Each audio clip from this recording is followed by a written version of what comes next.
I'm leaving you, Alina. I've found someone who understands this country, someone who belongs here, a real American woman." The words slithered out of Ricardo's mouth, each one a perfectly polished stone of cruelty, thrown directly at the foundation of the life I had built for us.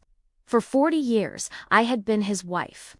I had crossed a border with him, worked 3 jobs cleaning houses and kitchens so he could get his business degree. I learned a new language with an accent he once called charming, cooked the food from a homeland he once missed, and raised 2 children who now barely called me. I had poured my entire life into the vessel of this man, this marriage, this American dream. Only to find, at 63, that the vessel was cracked and my life had all leaked out, leaving me empty and dry on the cold tile floor of our kitchen. My hands, worn and wrinkled from decades of scrubbing and kneading and building, felt as useless as he now made me feel. He saw a simple old woman. He forgot I was the one who taught him to read a balance sheet, who filled out his first tax forms, who negotiated with the landlord in broken English when we had nothing but lint in our pockets. He forgot that every brick in this house was paid for with my sweat. Then, the true source of his newfound courage stepped out from the hallway. She couldn't have been more than 25, all blonde hair, bright white teeth, and the kind of careless confidence that comes from never having known a day of real struggle. Her name was Tiffany, a name that felt like a cheap, sparkling thing. But it wasn't her youth or her unlined face that made the air leave my lungs. It was the glint of silver around her neck, a filigree hummingbird, its wings outstretched, catching the light. My mother's necklace. It had been my grandmother's before that, carried from our village. A piece of our past I thought I had lost during our last move. Ricardo had told me it was gone forever. Yet here it was, resting on the smooth, unblemished skin of the woman who was replacing me. The blood in my veins turned to ice. The betrayal was no longer just about a new woman. It was about the theft of my history, the desecration of my memory. How did she get my mother's hummingbird? That was the only question that echoed in the sudden, silent cavern of my mind. It was a question that drowned out the sound of Ricardo still talking, still explaining his betrayal as if it were a reasonable business transaction. The hummingbird was my most sacred possession, a symbol of the resilience and hope of the women in my family, and he had given it to her. He hadn't just discarded me, he had tried to erase me, to give my legacy to a stranger. As I stared at that stolen piece of my soul, my mind reeled back, away from the sterile kitchen and the cruel faces of my husband and his lover. I saw my mother's hands, work-worn and gentle, pressing the tiny porcelain bird into my own. "It survives any storm," she had whispered, her voice a tapestry of all the struggles she had endured. Now, he had handed that sacred trust to another, making a mockery of her strength and my devotion. I had been the foundation, the silent, invisible partner in his success. I thought his success was our success. I didn't realize he was building his new world on the ruins of mine. I walked through the rooms, a ghost in my own home, my fingers trailing over the cool, polished surface of the dining table my savings had bought, the plush fabric of the sofa where we'd once curled up to watch old movies. I stopped before the gallery wall of photos, their smiling faces now a grotesque mockery. Our family, a beautiful, intricate lie I had spent a lifetime building. The hummingbird's absence from my own throat was a constant, aching phantom pain, a reminder that my very history had been plundered. A week later, the first official letter came. It was thick, crisp, and bore the logo of a bank I didn't recognize. It wasn't a request, it was an eviction notice. My hands trembled as I read the legalese, the words blurring into a single, devastating truth. I had 30 days to vacate. My frantic calls to the bank revealed the cold, hard mechanics of my ruin. Ricardo, in his infinite foresight, had taken out a second mortgage on the house years ago. Using my signature from some forgotten tax document he'd slid in front of me with a charming smile. Just a formality, meu amor. Now, with our assets legally separated to pave the way for his new, unencumbered life with Tiffany, The payments had simply stopped. The foundation I thought was solid rock, paid for with my scrubbed floors and endless sacrifices, was just sand. And it was washing away from under my feet with the relentless tide of his betrayal. I was going to be homeless. That was the moment I hit the bottom. I sat on the bare floorboards of my emptying bedroom, the eviction notice crumpled into a sharp, papery ball in my fist. The grief I had been swimming in for weeks suddenly evaporated, leaving behind a vacuum, a cold, hard despair that was deeper and more terrifying than any sadness. It was the absolute zero of emotion. He hadn't just left me, he had orchestrated my complete destruction, ensuring I had nothing, not a home, not a legacy, not even the memory of who I used to be, for he had given that away to I sat there for hours. Until the light from the window faded from gold to gray to black. The numbness began to recede, burned away not by warmth, but by a slow, simmering heat that started in the pit of my stomach. It was a foreign feeling, sharp and clarifying, anger, but not the hot, screaming kind. This was a cold, deliberate fury, a blade being forged in the deepest, coldest part of me. My eyes, dry and gritty, scanned the shadowed room. They fell upon a single, forgotten box in the corner, filled with the detritus I had deemed worthless during my initial, tear-filled packing. I crawled over to it, my joints stiff, and pulled back the flaps. On top lay a stack of my old sketchbooks, their covers faded and dusty. Beneath them, nestled in a tangle of old scarves, was my ancient, heavy-duty sewing kit, a relic from my first years here. When I'd mend our clothes until the fabric was more thread than cloth, I opened the first sketchbook. The pages were filled with designs I'd drawn in a different lifetime, elegant, structured gowns inspired by the architecture of my homeland. Intricate embroidery patterns that told stories of the sea and the mountains, bold, vibrant colors that defied the muted palette. Ricardo had insisted was sophisticated. He'd called them quaint.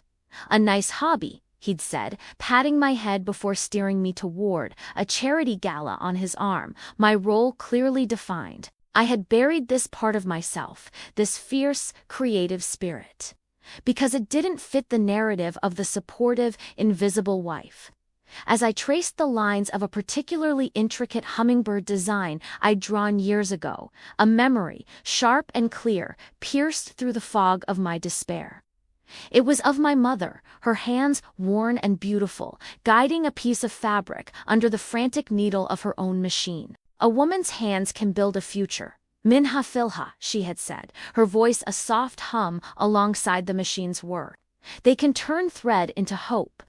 Never forget that your strength is in your making. He saw me as a ghost, a quiet, compliant memory he could simply box up and store away. But he was wrong. I looked from the eviction notice to the sketchbook, from the symbol of my destruction to the blueprint of my forgotten self. He had taken everything from me.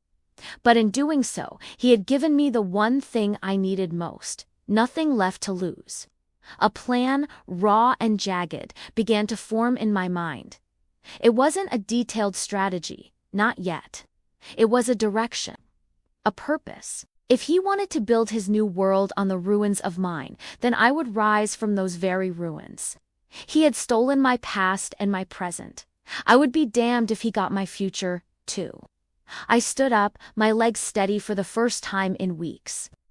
The cold, hard despair had been reforged into something else. Something just as hard but infinitely more durable. Resolve. I picked up my sewing shears from the kit. They were heavy, solid steel, their blades sharp enough to slice through the toughest fabric. I clenched them in my hand, the weight a comfort. Let him have his sterile new life with his hollow, polished woman.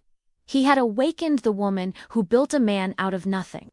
Now she would build something for herself. And God help anyone who stood in her way. The dust from the closet floor coated my throat, a gritty taste of finality. I was supposed to be packing the remnants of my permitted life into exile, but my fingers froze when they brushed against the cold, corrugated metal of the lockbox, a relic from a civilization that had been wiped out. My civilization. With trembling hands, I pried it open. The hinge groaned a protest, a sound from a past life. On top lay a nest of faded photographs. My children's gap-toothed smiles, a shot of me and him on a beach, his arm around me like a shackle. Beneath them, nestled in yellowed tissue paper, were their first drawings: a wobbly sun, a stick-figure family. The sight was a physical blow, a reminder of the kingdom I'd built and he'd annexed.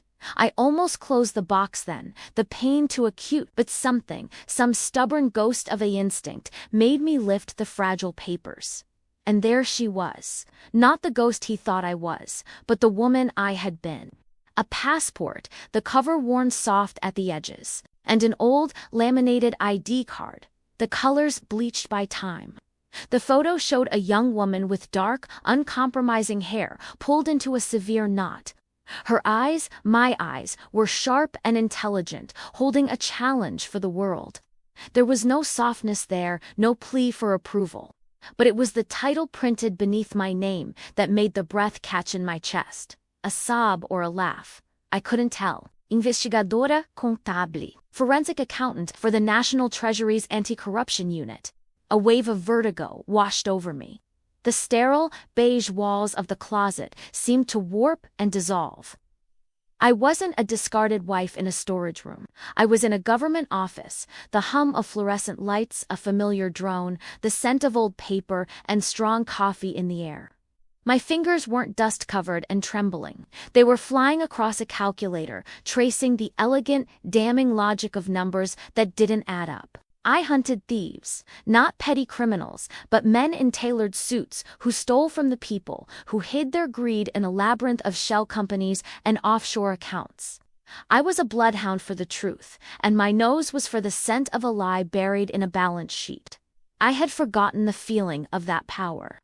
Not power over people, but power with asterisk information. The sharp, crystalline clarity of seeing a pattern emerge from chaos. Of following a trail of numbers that led inexorably to a hidden vault of corruption. It was a silent, intellectual war, and I had been a decorated soldier, and I had given it up. For him. For the promise of a shared future that had turned out to be a solo project for his own ambition. The bitterness rose again, but this time it was different. It wasn't the cold, helpless despair of the eviction notice. It was a hot, focused anger. He hadn't just taken my home, he had convinced me to abandon my own fortress. I looked from the ID in my hand to the open closet at the sad piles of my belongings. He saw a menial laborer, a cleaner, a ghost. He had no idea he was evicting a forensic accountant. The raw, jagged plan that had begun to form in my mind earlier suddenly snapped into a terrifying, beautiful focus. It was no longer just a direction. It was a methodology. My eyes fell on the stack of financial papers he'd left behind, in his hasty, arrogant departure bank statements, tax returns, the dry bones of our dissolved life. I had looked at them before with grief and confusion. Now, I looked at them with the eyes of the woman in the ID photo. I picked up a recent bank statement. My gaze, once bleary with tears, now scanned the columns of numbers with a creditor's precision. They're a series of transfers to an entity listed only as Aura Holdings. The amounts were significant, but not alarmingly so. They were the kind of transfers meant to fly under the radar, to look like business expenses. But the frequency was wrong. The pattern was a whisper, and I remembered how to listen. A slow, real smile, the first in a year, touched my lips. It felt strange on my face, like using a forgotten muscle. He thought he was so clever. He thought his new world, built on my ruin, was impenetrable. But he was a man who had never had to hide his tracks before. He was an amateur playing against a professional who had just remembered her own name. I placed the ID card carefully on top of my open sketchbook, right next to the hummingbird I had drawn. The hunter and the maker reunited. The two halves of my soul, finally whole. The sewing shears were still on the floor, heavy and sharp. I picked them up, but their meaning had shifted. They were no longer a symbol of desperate defiance. They were a tool, just like my mind. He had taken my past and my present. But my future was mine to forge. And I would forge it not with thread alone, but with the unassailable, cold hard truth of numbers. I would follow his money. I would trace every dollar, every hidden investment, every shell company he thought would protect his new life. I would audit his entire existence. Let his polished, hollow woman have her stolen hummingbird. She was wearing a target. I closed the lockbox, but I left the ID card out. I propped it against the lamp on my bedside table. The young woman with the sharp eyes would watch me work. She would remind me the game had changed. He wasn't just dealing with a scorned wife. He was dealing with investigadora contable, and God help the thief who had stolen from me. The grief that had paralyzed me curdled into a cold, quiet rage. Spread across the kitchen table, the bank statements and eviction notice became my evidence board. For the first time in decades, I looked at them not as a wife, but as an investigator. My fingers traced columns of numbers as my old forensic accounting skills surfaced, decoding patterns of deception. I cross-referenced withdrawals with dates, flagged unexplained transfers, and began rebuilding a new picture from the ruins one transaction at a time. I would not be erased. I would fight back with the weapon he never knew I had: my mind. The Formica tabletop was cool and unforgiving beneath my palms. This was my new crime board. The eviction notice was the centerpiece, the final, brutal declaration of war. Around it, I fanned out the bank statements, the thin, flimsy paper, a pathetic testament to the life he'd left me with. The humming of the refrigerator was the only sound, a low, steady thrum that matched the new frequency vibrating in my own veins. My first move was reconnaissance. I needed to understand the terrain of my own financial ruin. I started with the most recent statement, my eyes scanning not for the dwindling balance but for the patterns he'd left behind. Small, recurring transfers to a company named Ether Holdings, LLC. The descriptions were bland, meaningless: consulting fees, administrative costs. To anyone else, it was the white noise of business. To me, it was a footprint in fresh mud. Ether. It was too poetic, too pretentious. It had his new wife's fingerprints all over it, the kind of hollow, aspirational name she would choose. A laugh, dry and brittle, escaped my lips. He'd married a woman who thought Ether sounded sophisticated, while he'd left the one who knew the difference between a legitimate holding company and a paper-thin veil. He'd traded a bloodhound for a decorative laugh. I pushed back from the table and went to the small desk in the corner of the living room, the one that held my ancient, wheezing laptop. It took 10 minutes and a cup of terrible, bitter coffee to get it running. The screen glowed to life, casting a bluish pallor over the dark room.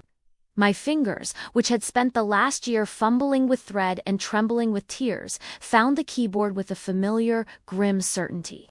The muscle memory was there, waiting. My first search was for the Florida Division of Corporations. The website was clunky, a digital bureaucracy, but I navigated it like a native. I typed Ether Holdings LLC into the search bar. The result came back instantly. Registered agent, Stephen Z. Albright. My husband's lawyer, of course. The registered address was a P.O. box in a glossy Miami neighborhood, the kind with more art galleries than grocery stores. Too easy, Stephen, I whispered to the glowing screen. Using his own lawyer was the act of a lazy man, a man who assumed no one was watching.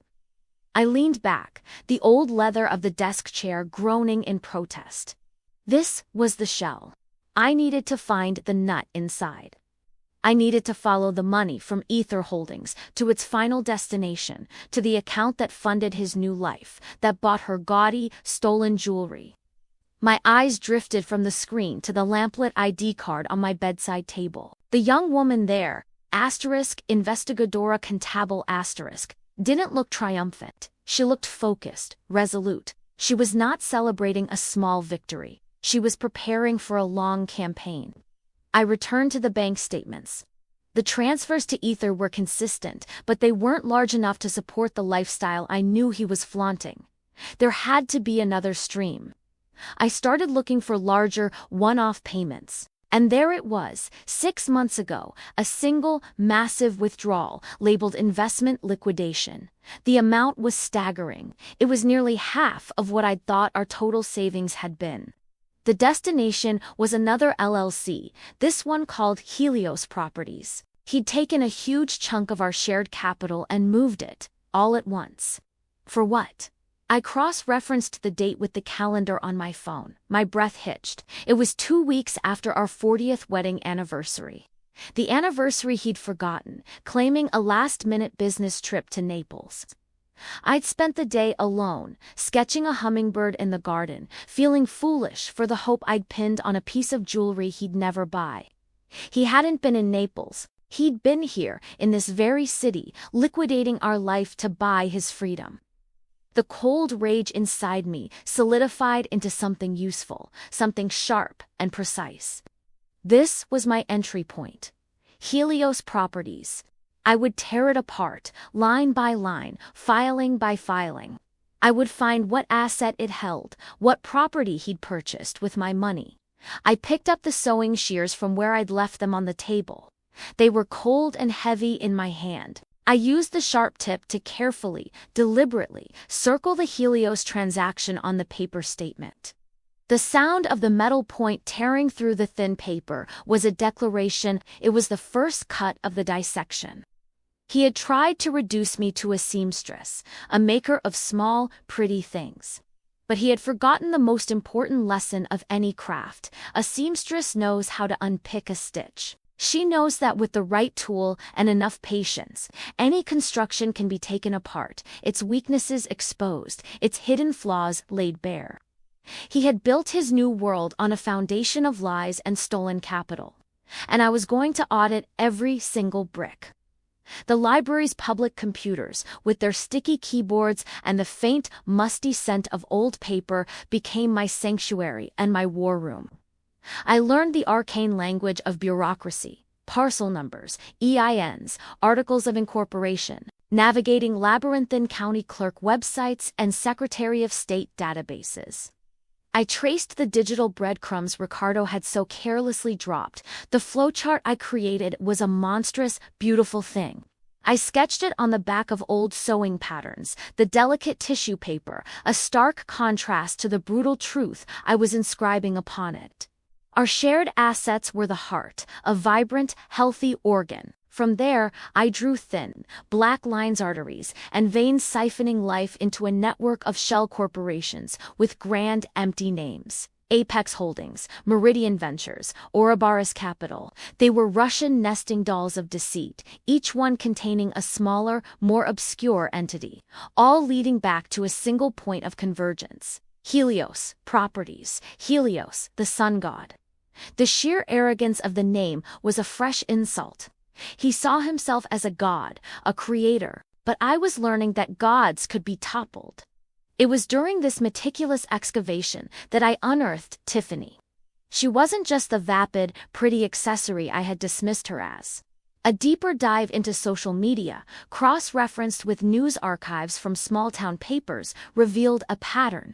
A pattern as deliberate and practiced as one of my own embroidery stitches. There was a retired car dealership owner in Phoenix whose bankruptcy coincided with Tiffany's departure for a modeling gig in Miami, a widowed real estate developer in Atlanta who had inexplicably deeded a commercial property to a new consulting firm weeks before Tiffany left him, citing emotional neglect. The realization was a cold splash of water. This wasn't just a midlife crisis, it was a coordinated financial heist. And I had been the oblivious guard, trusting the locks on a vault he already held the keys to. The anger was a constant, humming presence in my chest, but it was a focused energy now. I channeled it into my research, my fingers flying across the keyboard with a precision that would have made my younger, more timid self tremble. One rain-slicked afternoon, driven by a need to touch something real. Something from the time before the rot set in, I pulled a dusty cardboard box from the back of my closet. It was labeled Immigration Important. My hands trembled as I lifted the lid. Inside, nestled in faded manila folders, was the fossil record of our life. His first temporary visa, the countless applications, the proof of our shared finances we had to provide, the stacks of affidavits from friends testifying to the legitimacy of our union, and there it was, the Form I-130, Petition for Alien Relative. I had filled it out myself, my handwriting neat and hopeful in blue ink. I was the petitioner. He was the beneficiary. My signature at the bottom wasn't just a name, it was an act of faith, a promise I had made to the United States government on his behalf. I had vouched for him. I had built the foundation upon which he now stood. So he could use that height to look down on me, to dismiss me as the little seamstress. This piece of paper was more than a document. It was the original stitch, the one that had bound his destiny to mine, and he had treated it like a loose thread, something to be clipped and discarded. I held the form, the paper crisp and official in my hands. The cold rage solidified into a diamond-hard point of clarity. This wasn't just about the money he took. This was about the life he had built on a lie of his own making. He saw my craft as a hobby, my patience as a weakness, but he was wrong. A seamstress knows that to rebuild, you must first carefully, methodically, take the old garment apart. You find the original seams, you locate the weak spots, and you unpick every single stitch. He had built his new world, his Helios empire, on a foundation of stolen capital and forgotten petitions. And I was going to audit every single brick. I would follow the money from Helios, I would expose Tiffany's pattern, and I would remind Ricardo, in a language he would finally understand, exactly who had built him and exactly who was prepared to take him apart. I would trace the blueprints of his fraud back to their original, hollow foundations, and I was just beginning to see the cracks. The hum of the office printer was a sacred hymn. Past 7, the law firm was a tomb of polished mahogany and dormant screens. The air thick with the scent of old paper and lemon-scented cleaner. My friend Sophia moved through the shadows with a janitor's intimate knowledge. Her keycard granting us passage into the heart of the system I desperately needed to understand. The corporate veil, she whispered, her voice echoing slightly in the cavernous room. She pulled a thick volume from a shelf. It's a legal fiction, but to pierce it, you need more than a needle and thread. You need a legal crowbar. Sophia, with her paralegal's precision, guided me through the labyrinth of corporate structure. Helios Enterprises was, as I suspected, a Russian nesting doll of entities. There was Helios Holdings, which owned Helios Ventures, which in turn was the managing member of the actual operating company, Helios Design and Development. It was a maze designed to confuse, to dissipate liability. He's insulated, I murmured, tracing the lines of an organizational chart Sophia had pulled from a state database. Any lawsuit against the operating company would hit a dead end. The assets are held elsewhere. We prove Helios is just Ricardo's piggy bank, and we can go after everything, while she cross-referenced property records under the various Helios entities. I sat before a glowing monitor, my fingers flying across the keyboard. I started with Helios's holding company, the one that supposedly owned the high-end assets. The transactions were a river of money, flowing in convoluted paths. But a seamstress is trained to see patterns in chaos, to find the grain of the fabric.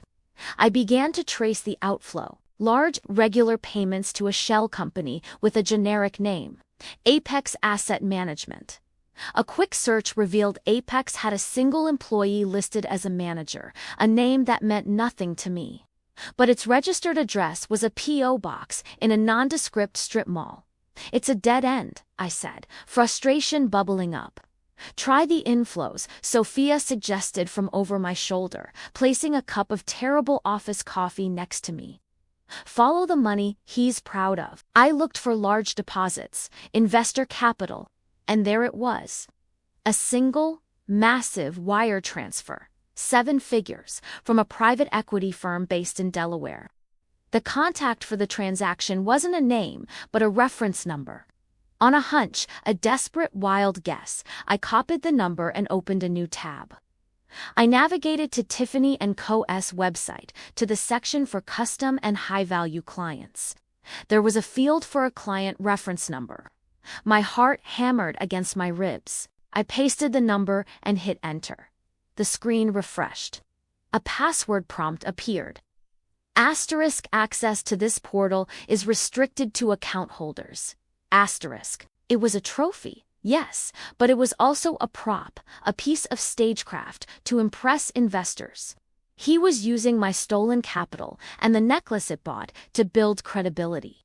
Sophia, I said, my voice trembling with a new, fierce energy. I need to get into this portal. A password is a guess, a secret, and I know his secrets. I thought of the man he used to be, the one who loved simple, sturdy things. I thought of his mother's name, his childhood dog, the street he grew up on in Porto. I thought of the combination of our old shared apartment number and the date he received his green card, a date I had secured for him. I began to type, methodically, relentlessly. Each failed attempt wasn't a defeat. It was another stitch unpicked, bringing me closer to the fundamental structure of his arrogance. I was not a hacker. I was an auditor of a life I helped build, and I was now checking his work. The dissection had begun in my living room with a single piece of paper. And now, in this silent office, I was finally getting to the bone. The first taste of victory was sweet, a saccharine rush that flooded my veins and made my fingers tremble as I replayed the voicemail for the third time. Ricardo's voice, usually a controlled, velvety instrument of persuasion, was frayed, a wire stripped of its insulation. Asterisk, Mudeus, asterisk, Clara, what have you done? He hissed, the words compressed by rage. In the background, I could hear the sterile hum of a showroom, the clink of glasses being offered by some hapless salesperson, and the sharper, more petulant tone of Tiffany's questions. My cards are declined. My accounts are frozen. We are at the Mercedes dealership making a scene. This is insane. Call your lawyer. Fix this. Asterisk, fix it. I imagined him, his face a mask of wounded pride, standing amidst the gleaming sedans while the life he'd built on my plundered capital stuttered to a halt. It was a minor skirmish. I knew a pinprick in the hydra I was fighting, but it was a start. It proved he could bleed. Sophia, who had been monitoring the legal filings from her laptop, looked up. The freeze is holding. His legal team will be scrambling, but we have the clock on our side for now. Access to this portal would be the autopsy report on our marriage, a real-time ledger of his betrayal. I started with the obvious, the sentimental debris of our shared past. I typed his mother's name, Isabel, combined with his birth year. Asterisk access denied asterisk. I tried the name of the scruffy, loyal mutt from his childhood in Porto, Rufus, asterisk access denied asterisk, the street he grew up on, Rua da Alegria, with our old apartment number. Asterisk access denied asterisk. Each failure was not a frustration, but a purification. It was me sifting through the ashes of our life together and discarding what was no longer relevant. He had shed that man, the one who found joy in simple, sturdy things. The password wouldn't be a tribute to the past he'd abandoned. He's arrogant, Sophia, I murmured, my eyes fixed on the field. He thinks he's self-made. He'll want to commemorate the moment he thinks he became his own man. The necklace? I said suddenly, the idea clicking into place with the finality of a lock turning. The proof of purchase. The reference number, asterisk access, denied asterisk of course, too obvious, too impersonal. It was a key, but it needed a combination. I sat back, the diamond-hard clarity from the night before returning, sharper now, honed by the small victory of the car dealership. I was an auditor, and I was checking his work. I was following the money, and the money had bought a symbol. What was the most arrogant, the most quintessentially asterisk Ricardo asterisk thing he could do? He would merge his greatest professional coup with his greatest personal theft. He would enshrine his crime as his password. I combined the Tiffany reference number with the date of our wedding anniversary. The screen flickered, the stark white password prompt vanishing. For a heart-stopping second, I thought I had crashed the site. But then, the dashboard loaded. It was a symphony of data. graphs charting exponential growth, cash flow statements with dizzying numbers, a list of recent multi-million-dollar wire transfers from investors whose names I recognized from the business section of the newspaper. And there, under a tab labeled Asset Registry, was a line item that made the air leave my lungs: T&CO collateral hold. Ref number 7,483,921B. Valuation, $285,000. The trophy was also a tool, a shiny lure for more unsuspecting fish. But the most damning evidence wasn't the numbers. It was the welcome message at the top of the screen, a personalized greeting in bold, confident letters: "Welcome, he card we tiff." I had gotten to the bone, and I had found it was not just rotten, but shared with another. The dissection was over. The war had just begun. The legal documents arrived in a sterile, beige envelope, the kind that already smells of bureaucracy and quiet conflict. I opened them at my kitchen table, the same table where Ricardo and I had shared 1,000 morning coffees. Now, a solitary outpost in my new, smaller reality. His response wasn't just a defense, it was a character assassination drafted in legalese. The motions painted a portrait of a woman unraveling, vindictive, unstable, a scorned spouse, attempting to extort the successful man who had generously supported her for decades.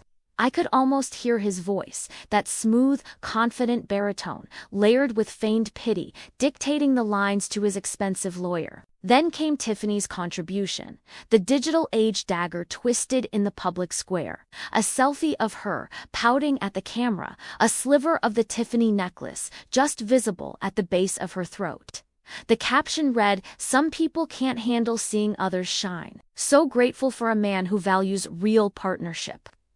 Hashtag blessed, hashtag no time for negative vibes, hashtag old energy. Double quotes. The comments were a chorus of emoji hearts and fire, her followers lapping up the narrative of the young, vibrant queen defending her kingdom from the jealous old hag at the gates. A year ago, that phrase would have sent me spiraling into a vortex of self-doubt and rage. Now, it just felt clinical. They were so predictable. They saw my lawsuit not as the surgical strike of a seasoned auditor who had followed a trail of digital breadcrumbs to their treasure chest, but as the clumsy, emotional flailing of a woman they'd already written off. Their arrogance was a fortress, and they were barricading themselves inside with lies, convinced the walls were impenetrable. But the true masterpiece of their overconfidence arrived a week later. It was Ricardo's sworn declaration, a document he had signed under penalty of perjury. My lawyer, a sharp, unflappable woman named Sarah Gable, had highlighted the key passage in neon yellow. I read the words, and for a moment the world went silent. Ricardo Silva hereby declared that I was the sole financial provider and architect of our marital estate throughout the entirety of our 22-year marriage. My former wife's contributions were domestic in nature and did not extend to the financial acumen or labor required to build our portfolio. He reduced my life's work to dust and vacuumed it away with a single, notarized sentence. He had looked the law in the eye and lied, confident that his word, his reality, was the only one that mattered. And that was it. That was the mistake I had been waiting for. The one I had baited him into making. A cold, clean focus settled over me, the same feeling I'd get in the final hour of a complex audit when the last piece of the puzzle clicks into place. The glacier in my chest, the one that had formed when I saw welcome, he card we tiff began to move. It wasn't anger. It was momentum. "Sarah," I said, my voice unnervingly calm when she called minutes later, her own tone laced with fury on my behalf. "He perjured himself. We'll file a rebuttal, of course, detailing your career. Therefore, he is claiming sole knowledge of and responsibility for every financial stream, every business decision, every single transaction that built that portfolio. I want to hold him to that. I want to compel the production of every single document, email, bank statement, and ledger related to every company he has ever owned from the day we were married to the present. Not just the holding company, Sarah, all of them. The defunct ones, the shell companies, the passion projects, everything. Let him prove how he, alone, managed the cash flows for Silva Holdings while simultaneously running the day-to-day of the car dealership he acquired in 2015. Let him produce the records for the consulting firm he dissolved the year he met Tiffany, the one whose profits mysteriously vanished. He's opened the door, Sarah. We're just walking through it. By lying so grandiosely, Ricardo had handed me the legal crowbar to pry open every sealed vault, every hidden account. His arrogance had blinded him to the fact that the law, when properly wielded, is a weapon of precision, not a blunt instrument. He thought he was fighting a messy, emotional divorce. He was about to learn he was facing a forensic audit of his entire life. The war had begun, and he had just bombed his own ammunition dump. The scent of burnt coffee and dry erase markers had become my new life's perfume. I found myself spending more and more time in Sophia's office, a cavern of legal briefs that had transformed into our war room. It was a collaboration forged in late nights and shared takeaways, and now, standing before the largest whiteboard, we studied the map of Ricardo's empire, as I had begun to call it, his crime scene, using Ricardo's sworn lie as the anchor. Sophia and I prepared the trap, I murmured, tracing a line from Silva Holdings to a defunct LLC named Apex Consulting Group. The lie was the keystone. Without it, the entire arch of our strategy would collapse. Sophia, her sleeves rolled up and a fierce, focused energy radiating from her, handed me a fresh stack of subpoenas. We're not just asking for his full bank records, not just our joint accounts. We're demanding the feeder streams, the tributaries, every account that ever fed into or out of the main Silva Holdings ledgers. We're going to follow the money until it screams for mercy. I walked to my side of the table, where a separate, smaller file lay. It felt heavier than all the corporate filings combined. I found it last night, I said, my voice low. A final sweep through the digital trash heap of our shared cloud storage, a folder he thought he'd deleted, synced from his phone years ago. I opened the file and slid a single printed page toward Sophia. It was a scanned copy of a government form. When Tiffany sponsored him for a new fiancé visa to accelerate their marriage plans, he had to declare his marital status on the I-129F petition under penalty of perjury. He had checked the box, single. He had declared himself single and unmarried to the U.S. government. Our marriage, the one he was trying to legally and emotionally erase. The one he had sworn under oath in a different proceeding was the foundation of his financial life, had been completely omitted. He had committed immigration fraud, a felony. The air in the room crackled. This was no longer about hidden assets or breached fiduciary duty. This was a federal crime. My marriage to him was now the very thing that would bring him down. He was in a hurry, I said, the pieces clicking into a perfect, damning picture. Tiffany was pressuring him, I'm sure. He needed to lock her down, make it official. He thought our divorce was a foregone conclusion, just a messy formality. So he decided to skip a step. He lied to the Department of Homeland Security. This isn't just leverage, this is a detonator. We can hold this over his head or we can hand it directly to ICE. Either way, his shiny new life with Tiffany is built on a foundation that is about to be excavated with dynamite. The irony was so thick I could taste it, metallic and sharp. We don't send it to ICE.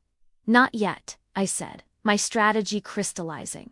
We use it in the deposition. We let his lawyer see it. We watch the color drain from his face. We make him understand the depth of the hole he's dug. The financial discovery is a battle. This is the war ending before it even begins. It was no longer just about proving he hid money. It was about proving he was a liar on a monumental scale, a man who would break any law, federal or civil, to get what he wanted. His credibility wasn't just shot, it was annihilated. Later, as I drove home through the twilight, the city lights blurred into streaks of gold. For the first time since he'd walked out, I didn't feel the crushing weight of betrayal. I felt a steely, unshakable power. Ricardo had tried to rewrite our history, to airbrush me out of the picture of his success. But in his haste to build a new future, he had committed the one unforgivable sin against the cold, meticulous bureaucracy of the state. He had lied on a government form. He thought he was invincible, shielded by his wealth and his arrogance. But I now held the one thing he could never litigate, never bully, or never charm his way out of. A federal case number. The war had indeed begun, and he had just signed his own surrender document. I allowed myself a small, hard smile. Let him have his new fiancée. I had his affidavit and his immigration file. It was a trade I would take any day. The air in the conference room was cold and sterile.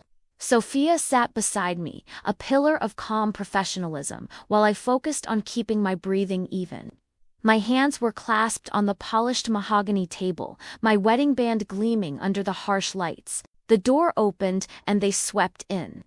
Ricardo, in a suit that cost more than my first car, his smile a practiced display of condescending charm, and Tiffany, clinging to his arm, a vision of bland, surgically enhanced perfection in a cream-colored sheath dress. Her eyes, the color of shallow water, swept over me with a pity so profound it was almost insulting. "Alina," Ricardo began, his voice a smooth, lawyerly baritone he'd perfected for occasions like this. He didn't wait for an invitation, pulling out a chair for Tiffany before seating himself directly across from me. "I'm glad you came to your senses. We all know dragging this through the courts only hurts everyone, especially you." Sophia opened a leather-bound folder with a quiet, deliberate snap. "My client is indeed interested in a resolution," Sophia said, her tone neutral. "But fair is a term we need to define. The financial disclosures your client provided are incomplete. The prenup is ironclad. What you see is what you get." He slid a single sheet of paper across the table. It was a revised offer, a number so laughably small it was less than a severance package for a mid-level manager. It was an insult wrapped in legal parchment. Ricardo leaned forward, his eyes locking with mine. I saw the ghost of the man I'd loved, the ambitious dreamer, now completely subsumed by this arrogant stranger. "Take it, Alina, this is the best you're going to get. You walk away with this, and you can go back to your little life. No more fuss, no more unpleasantness." "There will be a fuss, Ricardo," I said, my voice quiet but clear, cutting through his smugness. "And I assure you, it will be far more unpleasant for you than for me. More baseless accusations." Our signatures were side by side, at the bottom mine and his bold, confident scrawl. Then, he saw the next document, the one I had unearthed, the I-751 he had filed with Tiffany. His signature was identical. The date was a year ago. The color didn't drain from his face all at once. It was a gradual leaching, a slow-motion collapse from within. The healthy sun-kissed tan turned a sickly, waxy yellow. His eyes, fixed on the damning evidence of his own fraud, widened almost imperceptibly. He saw it, the dates, the two petitions, existing in two different universes, signed by the same man. A federal crime laid bare on a lawyer's conference table. His breath hitched, a tiny, almost inaudible sound. Tiffany, sensing the shift but not understanding it, leaned closer. "What is it, darling?" Arthur, noticing his client's sudden paralysis, pulled the folder toward him. He scanned the documents, his bored expression evaporating, replaced by a dawning, horrified comprehension. He looked from the papers to Ricardo's ashen face and back again. He knew. A lawyer of his caliber knew exactly what this meant. This wasn't a civil matter anymore. This was a fast-track ticket to a federal indictment, deportation, and financial ruin. No amount of legal wrangling could fix this. "You can't bully the Department of Homeland Security," my client Arthur began, his voice uncharacteristically strained. "There is clearly an explanation for this, as would the judge presiding over our civil case, who will no doubt be interested in this demonstration of my opponent's profound lack of credibility." She was finally in the deep end, and she had no idea how to swim. I looked at Ricardo, truly looked at him, for the first time since he'd walked out. The invincibility was gone. The shield of his wealth had shattered. He was just a man who had told one too many lies and was now staring into the abyss of his own making. I allowed the small, hard smile I'd practiced in the car to finally surface. It felt good. It felt right. The offer, I said, my gaze never leaving his. I believe we've found it. Insufficient. The air in the room, once thick with Ricardo's arrogance, was now thin and frigid. My words, I believe we've found it. Insufficient, hung in the silence, not as a shout, but as a verdict. The small, hard smile I'd practiced in the car felt less like an expression and more like a tectonic shift in my soul. It was the smile of a woman who was no longer a victim of the story, but its author. Ricardo's eyes were locked on mine, wide with a primal terror I had never seen in them before. I'd seen him angry, condescending, even cruel, but I'd never seen him truly afraid. This was the raw, gut-level fear of a man watching the ground vanish beneath his feet. His invincibility hadn't just cracked, it had vaporized. The shield of his wealth was a pile of glittering, useless shards around his expensive Italian loafers. Arthur, his lawyer, was frantically shuffling the damning papers back into the folder as if he could stuff the genie a federal indictment back into the bottle. "This is a highly inappropriate tactic for a settlement conference," he blustered. But the words were hollow, stripped of all their power. He was no longer a legal shark. He was a man trying to plug a leak in a submarine with his bare hands. On the contrary, Sophia countered, her voice as smooth and sharp as a scalpel. "It's a simple matter of establishing the bona fides of the parties involved. My client's position is now, and has always been, one of complete transparency. We are merely ensuring the court has the same clarity." She didn't even look at Arthur. Her gaze was fixed on Ricardo, a predator who had already identified the weakest in the herd. Then, a small, broken sound cut through the tension. Tiffany, her perfectly glossed lips were parted. Her brow furrowed in genuine, vapid confusion. She looked from Ricardo's ashen face to Arthur's panicked one, and then to me. "Robbie," she whispered, her voice trembling. "What does she mean? What's USC? They tend to get very interested when they find out a man is married to one woman while engaged to another. It's called marriage fraud." She was a prop in a play she didn't know she was acting in, and the curtain had just been yanked down. "You said she was just difficult," Tiffany stammered, tears welling in her wide eyes. "You said she was trying to steal your money. His money won't be much good to him in a detention center awaiting deportation." "No, Ricardo," I said, my voice low and steady. "You did this. You filled out those forms. You signed your name. You lied. I'm just the one holding up the mirror. You're not being destroyed. You're being held accountable. There's a difference. I'll be filing a formal notice with the court and a separate referral to FDNS by the end of the business day. The clock, as they say, is ticking." I stood up, gathering my own single, neat folder. I didn't have a dramatic exit line. The work was done. The bomb had been detonated. Now, I just had to walk out of the blast zone and let the fallout rain down on him. I walked to the door, Sophia falling into step beside me. I didn't look back. I didn't need to. The image of his shattered face, the sound of Tiffany's weeping, the frantic, useless energy of his lawyerate was all seared into my memory. It was the fuel that would power me through the battles to come. As the heavy conference room door clicked shut behind us, muffling the chaos we'd left in our wake, the sterile silence of the hallway felt like a sanctuary.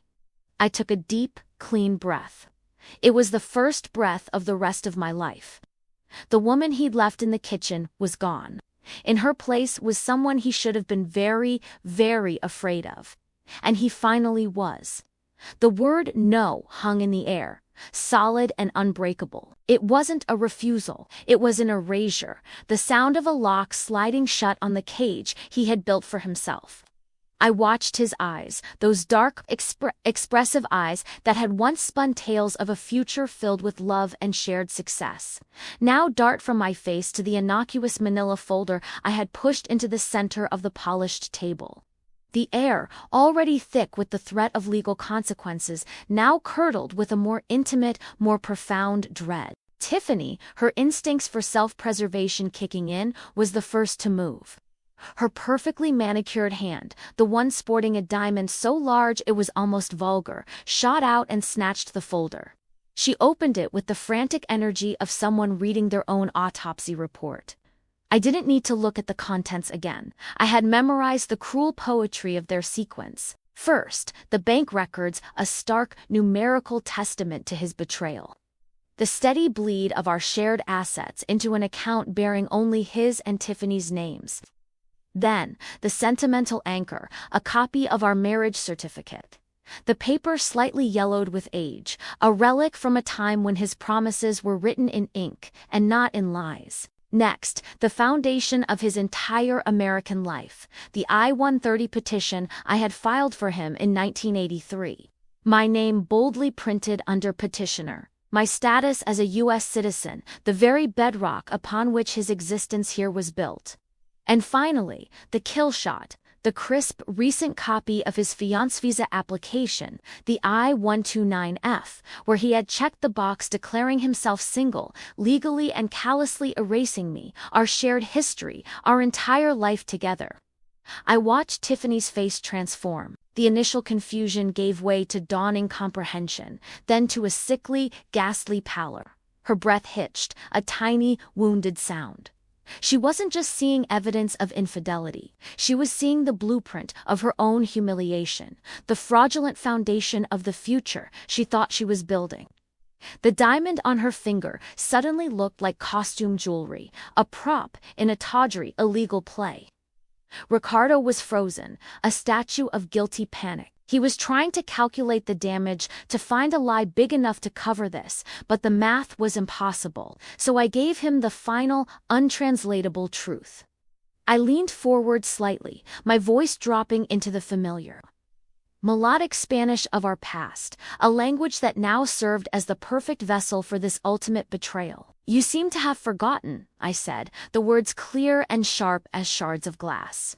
That your entire life in this country began because I, your simple immigrant wife, sponsored you. You exist here because I allowed it. His carefully constructed persona of the self-made man, the successful entrepreneur who had outgrown his humble immigrant wife, shattered into a million pieces.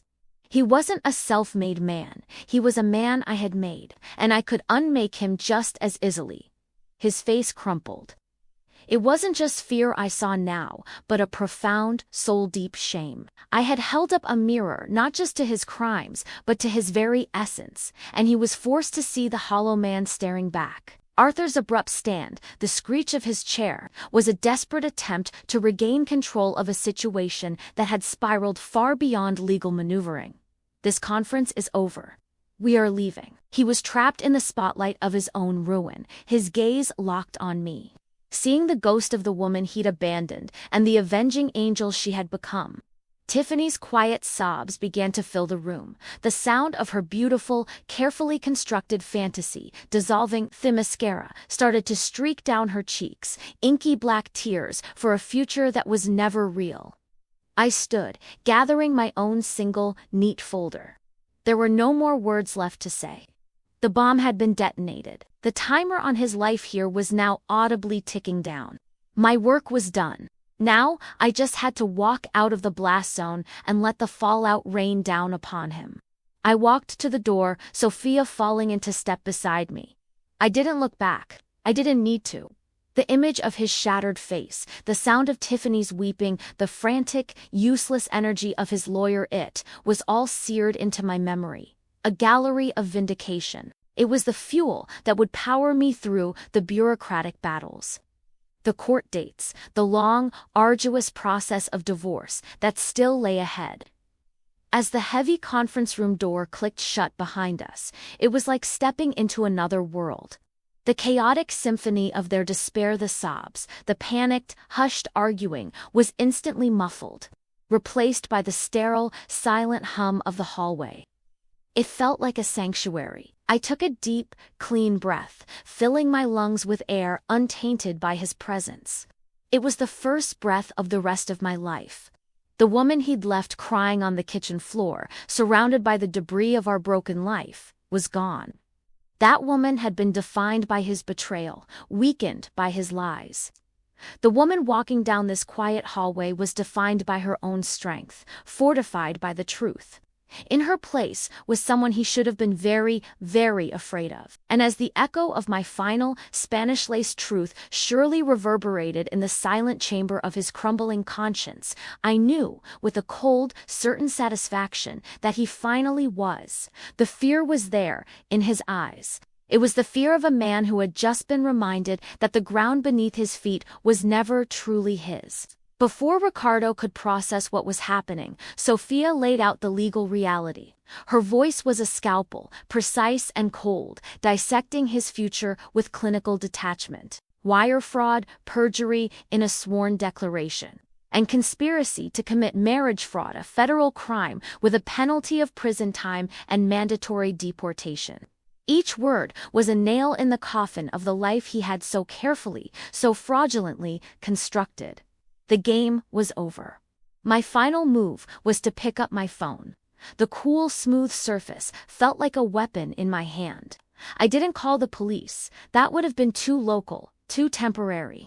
I called the main reporting hotline for us, Citizenship and Immigration Services. I navigated the automated menu with a steady finger, my heart a steady, rhythmic drum of purpose in my chest. I put the call on speakerphone, and the calm, professional voice of the federal agent, asking, U.S. Citizenship and Immigration Services, how can I help you? Filled the silent, suffocating room. Checkmate. In the frozen tableau, I saw the words land. Ricardo's face, which had been a mask of arrogant defiance just minutes before, collapsed inward. It wasn't just shock, it was the visceral, gut-deep understanding of systemic annihilation. He wasn't just losing a wife or a house, he was losing a country. Tiffany's weeping hitched, transforming from performative grief into genuine, terrified confusion. The lawyer, a man named Alan, who had until now been a puff of hot air, finally found his purpose, lunging forward with a frantic, "You don't have to do this, we can talk about this." "My name is Elena Flores," I said, my voice clear and unwavering, a stark contrast to the chaos around me. "I am reporting a case of suspected marriage fraud for the purposes of immigration. The individual in question is Ricardo Silva." I spelled the last name. Silva. I provided his a number, which I had memorized years ago out of a sense of wifely duty, never imagining it would be used for this. I was a fountain of information, a perfectly composed witness for the prosecution of my own life. I could feel Sophia's quiet, solid presence beside me, a bulwark against the storm I was unleashing. She gave a slight, almost imperceptible nod, her eyes telling me to keep going, to see it through. So I did. I outlined the basics, a skeleton of the betrayal. Enough to trigger an investigation that would inevitably uncover the rotten flesh beneath. I agreed to be contacted, to provide all documentation. I was the model citizen. When I ended the call, the silence that returned was different. It was no longer anticipatory. It was necrotic. The life had gone out of the room, sucked away by that one short conversation. The only sound was the ragged, wet sound of Ricardo trying to draw breath, as if the air itself had turned to ash. I stood, smoothing the non-existent wrinkles from my skirt. I looked at him then, one last time, not with hatred, but with a profound, unbridgeable distance. He was already a ghost in my world. A problem for the Department of Homeland Security to handle. His eyes met mine, and I saw it all there, the fury, the desperation, but most of all, the fear. The fear of a man watching the walls of his entire existence crumble to dust. I didn't look back as I walked to the door, Sophia falling into step beside me. The air in the hallway was cold and still, a stark contrast to the heated drama of the room we were leaving. My focus narrowed to the polished floor ahead. Each step, a deliberate act of moving forward, of leaving the wreckage behind without a single validating glance. As the heavy conference room door clicked shut behind us, the chaotic symphony of their despair was instantly muffled. The sterile, silent hum of the hallway felt like a sanctuary. I took a deep, clean breath, filling my lungs with air untainted by his presence, the first breath of my new life. The woman he'd left crying on the kitchen floor, surrounded by the debris of our broken life, was gone. That woman had been defined by his betrayal, weakened by his lies. The woman walking down this quiet hallway was defined by her own strength, fortified by the truth. In her place was someone he should have been very, very afraid of. And as the echo of my final Spanish-laced truth surely reverberated in the silent chamber of his crumbling conscience, I knew, with a cold, certain satisfaction, that he finally was. The fear was there. In his eyes, it was the fear of a man who had just been reminded that the ground beneath his feet was never truly his. We walked in silence for a moment, the soft tap of our heels on the polished linoleum the only sound.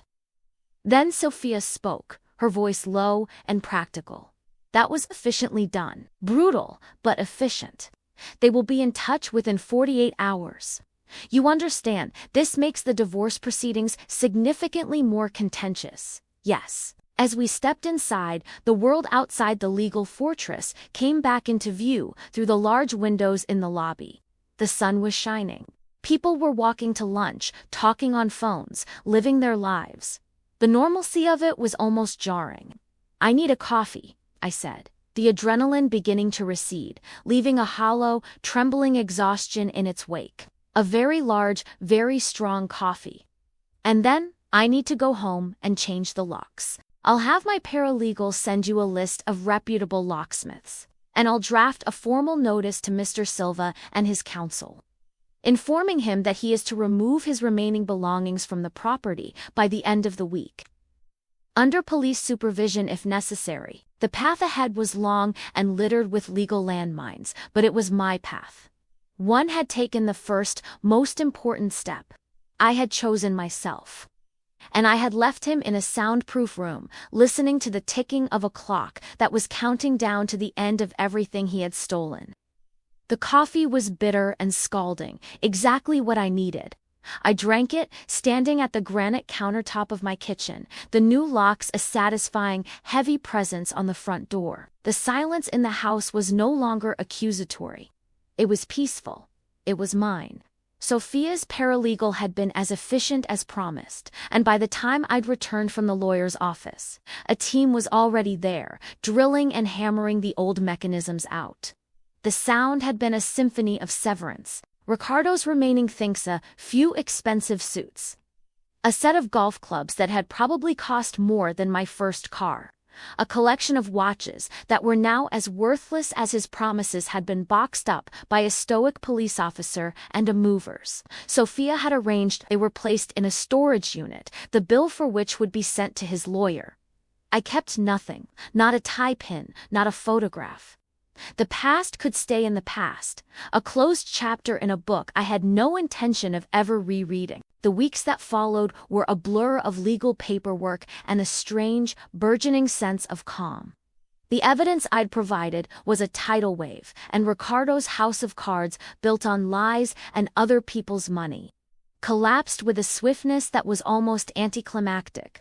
He was investigated, arrested, and convicted in what felt like one continuous, brutal motion.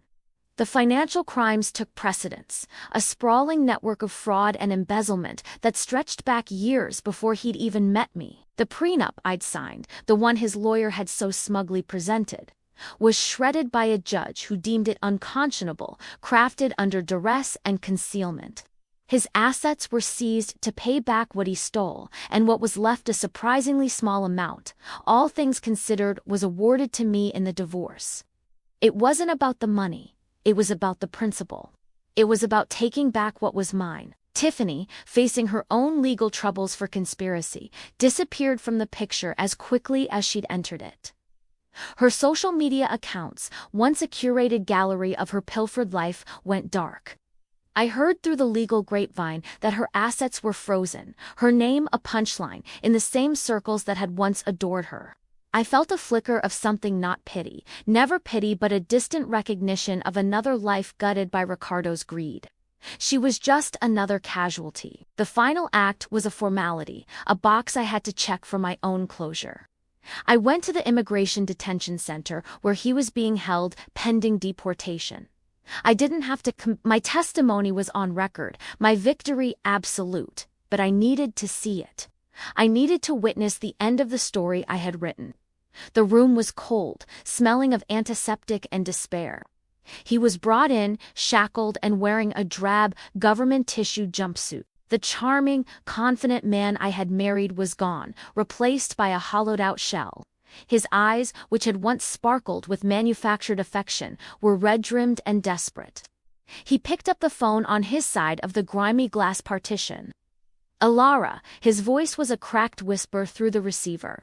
"Please, you have to help me. You have to tell them you made a mistake, you were angry, you didn't mean it. They're sending me back to nothing. My family, they've disowned me. I have nothing there." He was begging now, tears tracking through the stubble on his cheeks. "Think of what we had, the good times. I loved you. Love you. We can fix this. We can start over. Just say the word." I placed the receiver gently back in its cradle, the soft click a quiet period at the end of our long, painful sentence. On the other side of the glass, his mouth moved, forming words I could no longer hear, his expression one of stunned disbelief. I saw the understanding finally dawn in his eyes, that I was no longer his to command. I stood, my chair not scraping, but sighing against the floor, and turned. With each step away from the visiting room, the weight I had carried for years began to dissolve, until all that remained was the quiet certainty of my own freedom. The sun outside was bright, warming my skin. I got into my car, bought with my share of the settlement, and just sat for a moment, breathing. The hollow, trembling exhaustion I'd felt after meeting with Sophia was gone. In its place was a solid, steady, quiet. There was no triumphant music, no roar of victory. There was just the soft hum of the engine and the vast, open road of the rest of my life stretching out before me. I had chosen myself. And it was, without a doubt, the best decision I had ever made. 6 months later, the house is quiet, with the peaceful silence I've chosen. I sold that mausoleum, every penny, feeling like a brick removed from a wall I'd been carrying. In its place, I bought a sun-drenched condo with a view of a young oak tree that refuses to be anything but itself. My new space is filled with my things, my choices.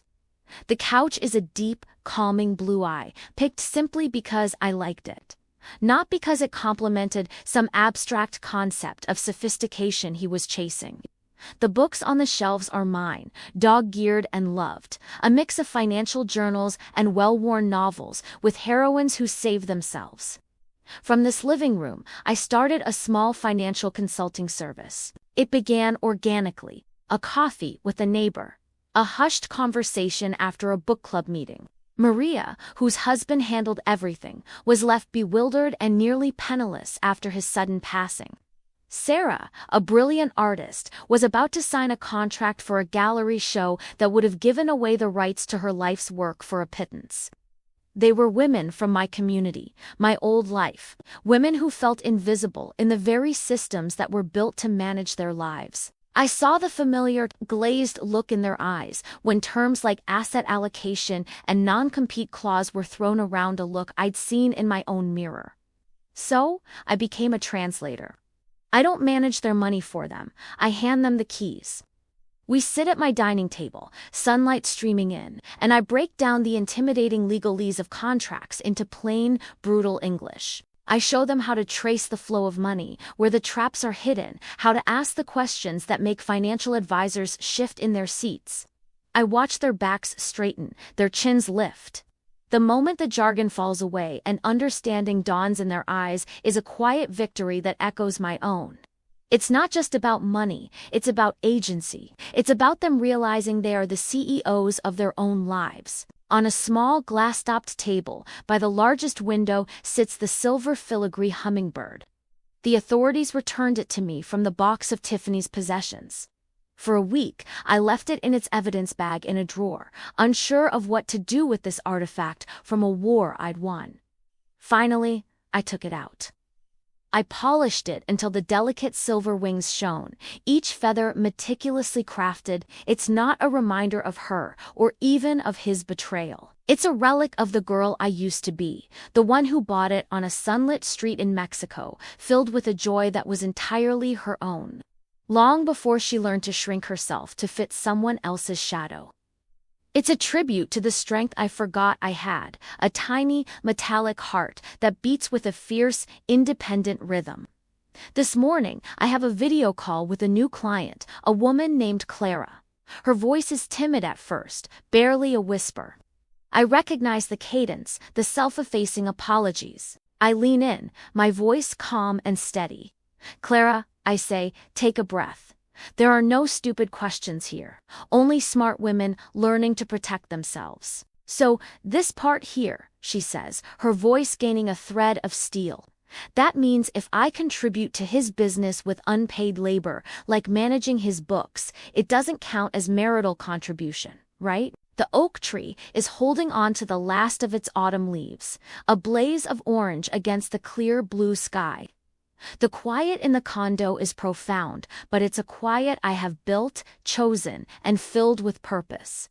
There are no muffled cries here, no echoes of a ghost. There is just the hum of my laptop, the taste of peppermint tea, and the solid, unshakable knowledge that I built this. I am not a survivor.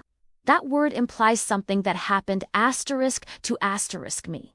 I am an architect. I am not a victim. That is a role he assigned to me, a costume I have long since discarded.